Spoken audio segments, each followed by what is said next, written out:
Hello. This is for Chucks and Nani and the rest of all their family, in hopes that it will maybe make you smile.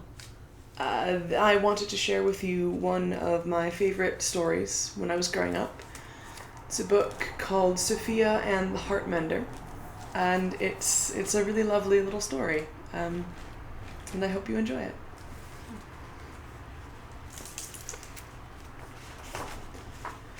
Sofia and the Heartmender by Marie Olofsdottor. Sofia sat in her room, looking out her window at the horizon. "When the edge turns pink, the shadow monsters come," she said to her cat. "We'd better keep the lamp on all night." "Go to bed, Sofia," said a voice from the living room, "and turn off your light." "I want my light on," Sofia answered. "Don't be stubborn," the voice said, sounding angry now. Sofia watched the pink line on the horizon disappear in the night. She crawled into her bed and pulled the blanket over her head. Footsteps came towards her room. The feet stopped, and the light was turned off. "Good night," said an impatient voice. Sofia heard the feet go back into the living room. All night long, the shadow monsters danced on the walls. They appeared in every corner and filled the whole room. Sofia did not get much sleep. In the morning, in front of the mirror, she saw a crack in her heart. She stood still for a moment, then put on her clothes and walked into the kitchen. Sofia looked at her egg and toast. "I don't want to eat," she said. "You have to eat." Is the cat there? "You have to eat," her mother answered. "Everybody has to eat breakfast. And don't start talking about shadow monsters again. They don't exist. It's silly to be afraid of the dark." When nobody was watching, Sofia put her egg and toast into her school bag. She went to the hallway and put on her jacket. Stopping in front of the hallway mirror, she saw that the crack in her heart had grown longer and wider. "Go to school," her father yelled. "You're late." In school, the first assignment was drawing. Sofia's head was full of shadow monsters. She started drawing to get them out. None of them would fit on one piece of paper. They grew bigger and bigger, and Sofia needed more and more paper to draw them. "Stop!" her teacher commanded. "You are wasting all that paper. What are those things, anyway? Didn't you hear the assignment? You are supposed to be drawing spring flowers." Sofia heard a crack. She looked down at the floor. There was her heart, lying by her feet in two pieces. Everybody else was busy drawing flowers. The teacher was busy helping them. Nobody saw Sofia pick up the two halves of her heart, put them into her bag, and leave school. Sofia sat down on a rock and closed her eyes. Suddenly, she felt something sniffing her toes. She opened her eyes and saw a dog. "So, what are you going to do with your broken heart?" the dog asked her. "I don't know," Sofia answered. "Can you tell me where to find a Heartmender?" "I can tell you," said the dog, "but you will have to draw a map." "My teacher says I shouldn't waste paper," Sofia replied. "She thinks that I'm not very good at drawing." The dog looked at her. "Drawing is not a matter of paper, or what teachers think. Close your eyes and draw a map on the inside of your eyelids. Then you will always know where it is, and you will never lose it." Sofia closed her eyes and listened carefully to what the dog told her. She looked at her eyelids and knew just what to do. When she opened her eyes, the dog was gone. Sofia followed her eye map. She walked all day, Just as the sun was setting, she reached the edge of the forest. Sofia closed her eyes, but now all she could see was darkness. Frightened, she opened her eyes quickly. The dog was sitting in front of her. "I'm glad you're here," she said. "What do I do now? I can't see anything on my eyelids, and I'm afraid of the dark." Sofia told the dog about the shadow monsters that came to her room at night. "They visit you because they're hungry and lonely," the dog told her. "Look straight at them and give them something to eat. Then tell them to leave you alone unless they have something important to say. The night is your friend. In the dark is where seeds grow and dreams live." The dog handed Sofia a flashlight. "The Heartmender lives in the middle of the forest," he said. Sofia thanked the dog and started walking. She walked slowly at first, then faster and faster as she felt less and less afraid. She had been walking for an hour when she came to a clearing. In the center stood a little house. "That must be the Heartmender's house," she said to her cat. She took a step towards it. All at once, the shadow monsters appeared. They lined up like a fence in front of the house. Sofia was very frightened. She fell backwards, dropping her flashlight and her bag. She lay on her back for a few seconds. Suddenly, Sofia was furious. How dare the shadow monsters block her way to the Heartmender's house? Sofia jumped up and looked straight at the shadow monsters. "What do you want?" she demanded. The shadow monsters swayed slowly from side to side, but did not answer. Sofia stomped her foot on the ground. "Tell me!" The shadow monsters swayed nervously from side to side.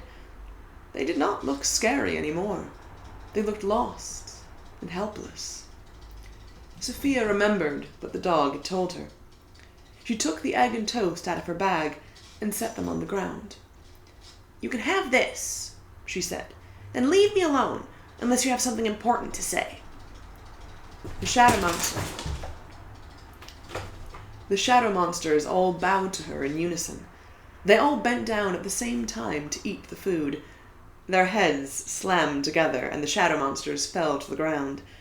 They raised their heads, looking surprised and sleepy at the same time, then started to fade. Sofia giggled to herself and watched them disappear. When they were gone, she walked up to the house in the clearing. Her friend the dog was lying on the doorstep. "The Heartmender is waiting for you," he said. Sofia handed him the flashlight and knocked on the door. "Come in," said a pleasant voice. Sofia opened the door. In the middle of the room sat a beautiful woman.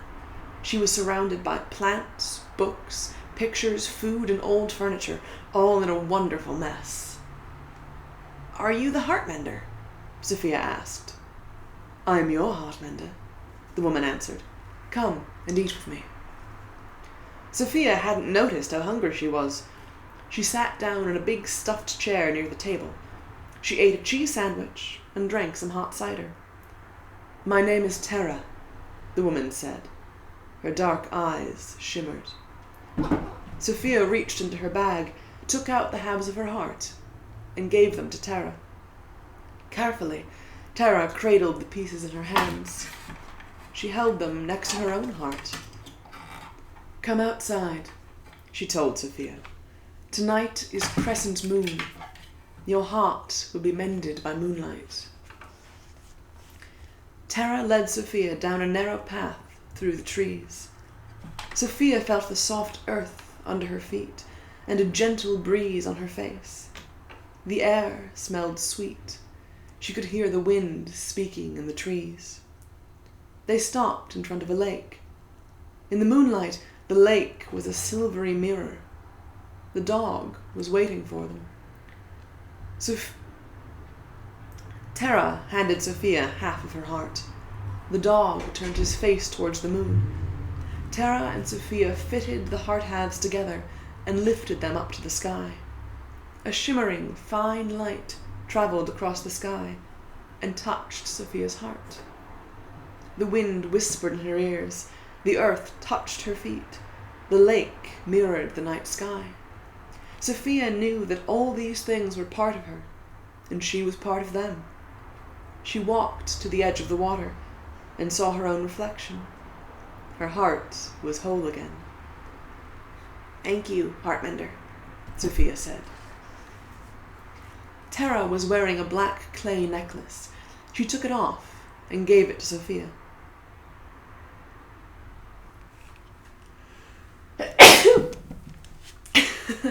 Pardon. She took it off and gave it to Sophia.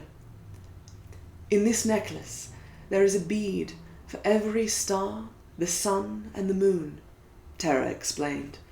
"There is a bead for every tree, flower, rock, and animal, and beads for all the different people on the earth. Wear it, and you will never feel alone." Tara smiled. "And if you ever get scared of the dark again, all you have to do is close your eyes. You will see your heart shine like the moon." "Sophia, there you are. Come back inside and pick up your drawings." Her teacher was calling through the classroom window. Sophia looked down at the rock she was sitting on. Beside it, on the ground, was her school bag. She picked up the bag and walked back to the school. Inside, Sophia gathered her drawings. Then she laid them out on the table.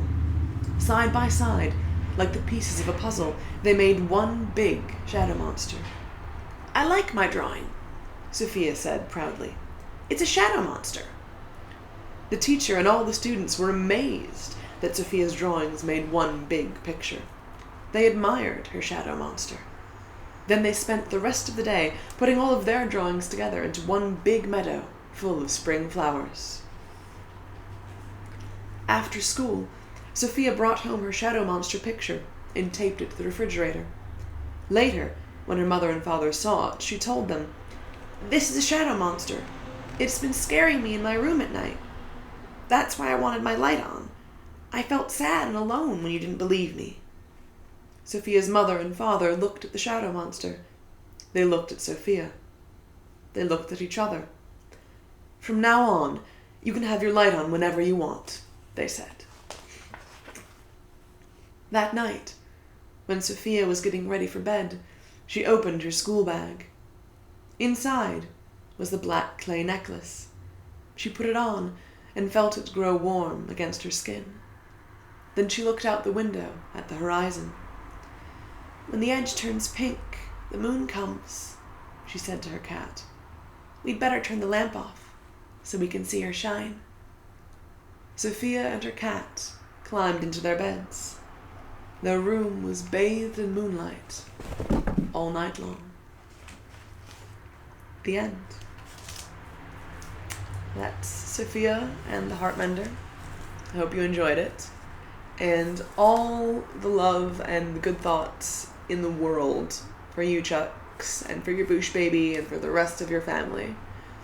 I hope you're all doing well, and that the bean gets better as soon as possible. So, well, lots of love. And the cat. The cat apparently is giving love too. So, love from the cat and me.